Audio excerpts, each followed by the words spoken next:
Yung mga taxi natin, nakarating tayo ng Taguig. First time ng Taguig.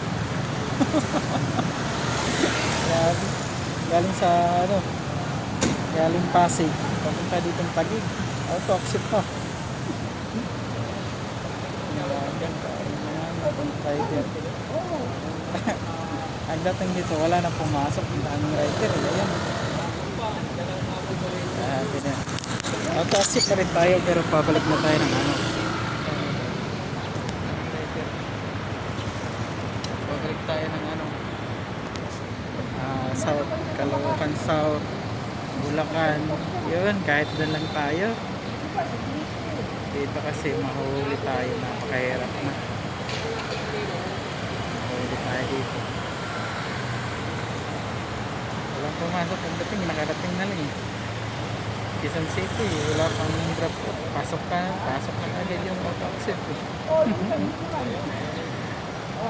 Eh, nakatatlong ano pa lang tayo. Passenger. Isang cash, dalawang cashless. Yeah, okay. Antay tayo pa sa ano, bigyan tayo pabalik. Maganda tayo safe destination tayo. Pabalik, okay.